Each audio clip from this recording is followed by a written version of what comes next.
Once upon a time, in a quaint village nestled among rolling hills, there lived a young guy named Naveen who had always been known for his overthinking. He could never seem to quiet his mind, always worrying about the past and the future.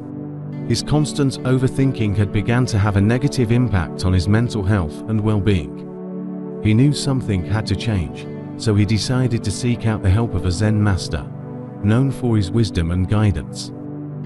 Naveen started a long journey, and after many hours, he finally arrived at the temple of the Zen master. The Zen master greeted him with a warm smile and invited him to sit down and talk.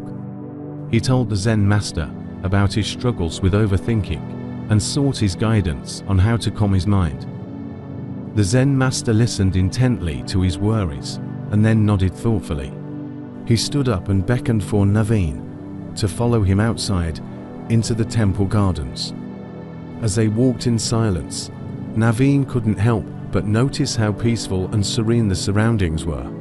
The gentle rustling of the leaves and the chirping of the birds seemed to have a calming effect on his mind. They eventually came to a little pond in the middle of the garden. The Zen master pointed to the calm surface of the water and asked Naveen what he saw.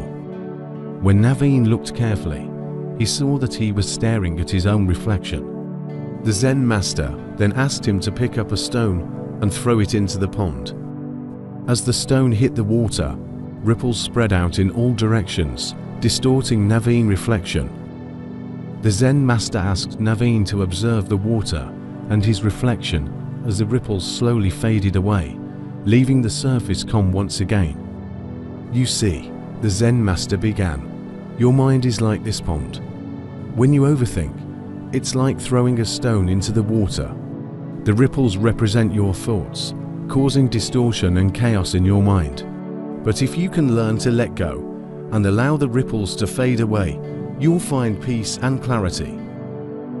Naveen was surprised by the Zen master's words because of their simplicity and wisdom.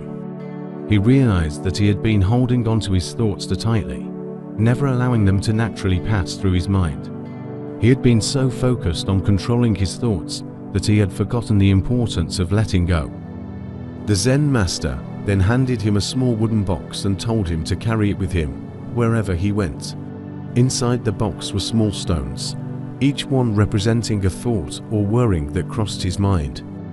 The Zen master told him to remove a stone from the box whenever an unpleasant thought came to his mind, and to hold it in his hand until the thought passed. Naveen faithfully applied the Zen master's instructions for weeks. When he sensed that he was starting to overthink something, he would reach for the box and remove a stone, focusing on its weight and texture until the thought faded away. He gradually started to notice a change in his mindset. He felt lighter, more present, and more at peace with himself. One day, Naveen returned to the Zen master's temple to thank him for his guidance. The Zen master smiled warmly and asked how he was feeling. Naveen took a deep breath and replied, "I feel free. I have learned to let go of my overthinking and to embrace the present moment with an open heart. Thank you, Master, for showing me the way." The Zen master nodded in approval and patted him on the back. "Son, you have taken the first step on the path to peace. Remember, the key to stop overthinking lies not in fighting your thoughts, but in letting them flow, like the ripples on a pond. Embrace the stillness within you, and you will find the answers you seek." With a newfound sense of purpose and clarity, Naveen left the temple that day, feeling more confident and at peace than he had in years. He knew that his journey towards inner peace was far from over, but he also knew that with the wisdom of the Zen master guiding him, he could overcome any obstacle that stood in his way. And as he walked back home, surrounded by the beauty of nature and the sound of his own heartbeat, he knew that he had finally found the peace he had been searching for so long. In life, we all know that we can't control everything, but the way we act, think, and feel goes against this basic truth. One must try to see the world as perfect the way it is. It can be messy, chaotic, painful, and yet beautiful. Remember, Life is a flow of change. Nothing in life stays the same. We have to stop overthinking and learn to go with the flow.